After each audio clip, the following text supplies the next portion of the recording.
begins again.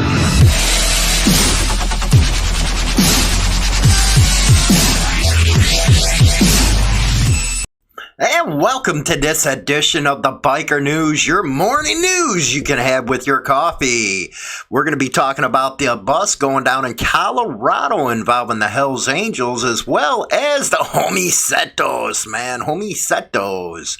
Somebody just got sentenced to 9 years in prison for shooting. Oh, you know, they're the guys with the Beast MG, remember? Yeah. Anyway, and also we're going to be talking about the deal with the Pagans. If you haven't gone over to hooliganbiker.com, that's the Hooligan Syndicate website where I do all the editorials and opinions on what's happening in the biker scene. Don't forget to subscribe, everybody. Let's get into the news, shall we? A Denver prosecutor charges 13 alleged members of motorcycle gangs. Yes, you know that the media loves using that term, including the Hells Angels with organized crime. It looks like they're going to try to RICO them. Authorities seized guns, meth, and other narcotics during raids in Denver and other metro area cities early this month. Yeah, everybody knows how I feel about meth. If you're dealing meth, you're nothing but a scumbag, man. I don't care if you're a motorcycle club member or not. You're pushing meth, you're a scumbag. That's just the way it is, because you're not only affecting the user, but you're affecting the user's family and everybody around them, because, you know, they're going out there trying to, you know, steal, do whatever they have to do to get that meth fix. So, yeah. Meth, come on, give me a break. Esteban Hernandez wrote this story. It's from the Denver District Attorney's Office on Friday. Said they charged 13 people with violating the state's Organized Crime Act after local and federal authorities raided several businesses and homes in the metro area associated with motorcycle gangs, including the Hells Angels. State Organized Crime Act, I guess that has to be like a state-local RICO deal. But, you know, once they get charged with something like that, the feds are going to come in and roll the whole 9 yards. But, you know, usually I try to, you know, put in some kind of good word for clubs when something like this goes on. But when it comes down to meth and all that, yeah, you can forget about it. You get what you get. A release from the DA's office said that 13 are charged with violating the Colorado Organized Crime Control Act. If any of you guys are from Colorado and know this law, send in a comment or something. Let me know about this one. I'm going to research it a little more myself, see if it coincides with the federal one. The investigation leading to the arrest began in July with law enforcement agencies, including Denver, executing warrants at multiple locations on November 7th. Among the places raided was the Denver Charter Hells Angel Outlaw Motorcycle Club Gang Clubhouse. You notice how they had to put the gang in there. At 3257 Navarro Street in Denver's Highland neighborhood. The raids led authorities to see dozens of firearms, methamphetamine, cocaine, cash, passports, and other items. According to the release, search warrants were completed at 3 additional businesses, including the Cool Cat Tattoo Shop in Englewood. Oh, man. Yeah, they got themselves into something. It goes into what the 13 are arrested for. They range from age 44 all the way up to 81. Holy cow. Jesus. Additionally, a guy named Jerome J. Giralda, 35, remains at large. Well, they'll probably catch him pretty quick. The DA's office said their arrest warrants are sealed. Some defendants have bonded out of jail while others remain in custody. The release did not specify how they had bonded out. Some of the accused face additional charges, including first-degree assault, second-degree kidnapping. Yeah, you're looking at some big time for that. Robbery, theft greater than $100,000.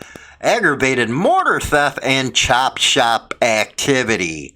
Now, that's interesting right there with the chop shop activity stuff. You know, when you go to these big rallies and stuff and you find, you know, some people get their motorcycle heist, that's the kind of stuff it ends up into. And I've always said it, if it's club members, whatever, they're going around stealing bikes, you're nothing but crap. You really are. You're stealing something because you guys know damn well Harley Davidson's like a mini investment.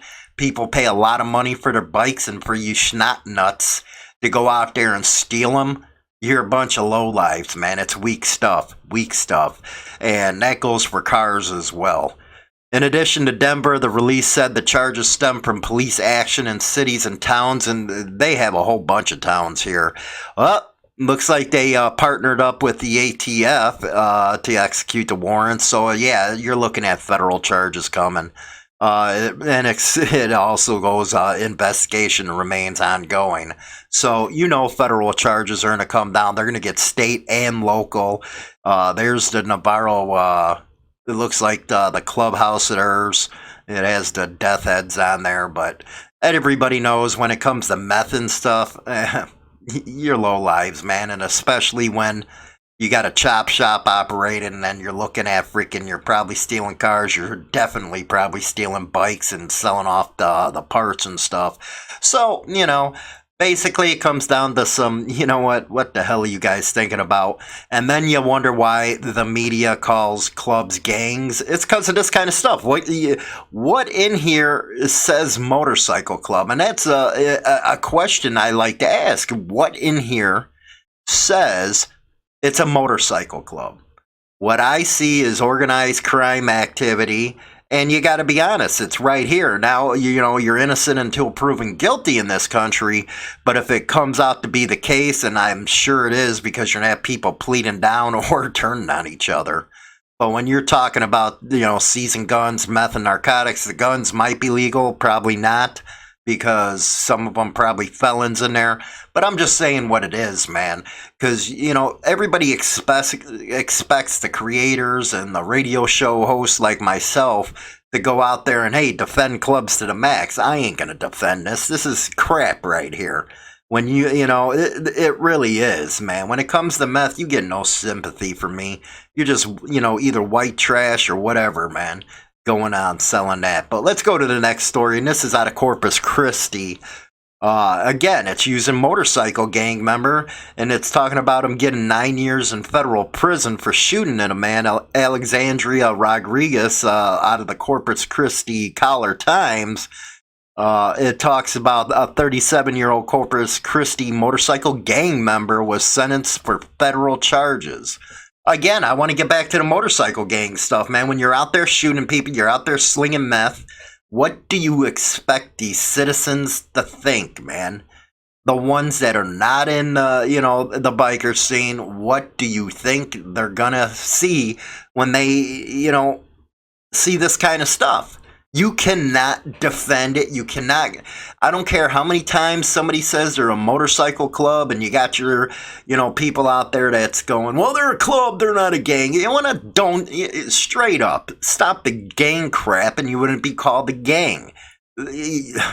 Anyway, Billy Burtz, a member of the Homietos, outlaw motorcycle gang and former Mexican mafia gang member. You know what? I don't believe the Mexican mafia thing, man. I really don't, because MA, they don't let you out, and they sure the hell don't let you with another organization. So right there, I'm thinking that's BS, because if it was MA, you ain't getting out of MA.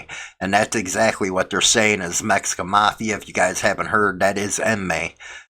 Pleaded guilty to unlawful ammunition possession on the 24th. U.S. District Judge David Morales sentenced him to 9 years in prison, followed by 3 years of supervised release. At the hearing, and this is a quote, the court heard additional evidence that Bortz intentionally tried to murder the victim in the case. The release reads, in handling down the sentence, the court noted Bortz fired his pistol directly at the victim, not in the air or on the ground, and that the offense would have constituted attempted second-degree murder. Bortz was accused of getting into a physical altercation with another man on May 11th at a convenience store. He returned to a vehicle, grabbed the weapon, and fired several rounds at the other men. The release states the man's vehicle and foot were struck by bullets. Oh my God. Agents identified Bortz using video footage, and there it is, guys, the video footage. You think in this time and day that people would get smart and know there's video cameras all over the place. But no, they don't. Authorities found Bortz was taken to a hospital on May 26th to be treated for a gunshot wound he got from another shooting. We're talking motorcycle club members, right? Anyway, Bortz was previously convicted of multiple felony offenses, including aggravated assault on a public servant, evading arrest with a vehicle, and unlawful possession of a firearm by a felon. He is therefore prohibited from possessing firearms or ammunition per federal law, and he remains in custody. He's going to the U.S. Bureau of Prisons, meaning he's going to do some Fed time right there. So, 37 years old, and again, another instance of, clubs doing some gang stuff, and they're wondering why the public's turning on them. They wonder why law enforcement's going after them. And hey, everybody knows I can't, I really don't have the best of feelings towards law enforcement. But when you're having this kind of stuff go down, how do you expect people to defend that, man? You can't. It's just not happening. Anyway, let's go to our final story here. A third pagan accepts a plea deal in an assault, and this was by Christy Liddon, and this is out of, let's see here, the Mon Valley Independent. Let's see, a third member of the Pagans Motorcycle Club charged in connection with a brutal attack in April had accepted the plea agreement. I think there's a couple that did. Boy, did I get hell for, trying to go a little deep into this story. People were saying, hey, man, you're doing this, you're doing that, blah, blah, blah. Joss Pagnelli, 43, of Marshall Circle, Pleasant Hills, pleaded guilty to one count of conspiracy to commit aggravated assault. Washington Common Pleas Court Judge John DeSalle sentenced him to 3 to 6 years in prison. He is credited with 131 days he served since his July arrest. He is one of 7 pagans accused of entering the Slavic Club on April 18th with the intent to kill Troy Harris, a former pagan. I guess brotherhood don't go too far anymore. Security camera footage from the club shown during the preliminary hearing for several of the defendants appears to show Troy Harrison at one end of the bar and his wife Michelle at the other end. Like I said, keep doing the gang stuff, man. The guy's going to be, wrapped. And that is your stories for today. Again, you know what? I've been catching kind of hell, especially after that 69er one. They're like, oh, you're biased. And you know what? I've never, ever hid the fact of my past connections to a motorcycle club. And of course, when you know somebody that was actually in one of them events and something like that happens, I am not denying my bias at all on that story. And I always say that. That's one thing you get from me, man. Yeah, I try to go down the center, but I am also human when it comes to somebody I know. So, of course, I'm going to get out there and do what I got to do. I do not apologize for it. I will never apologize for being biased on that story.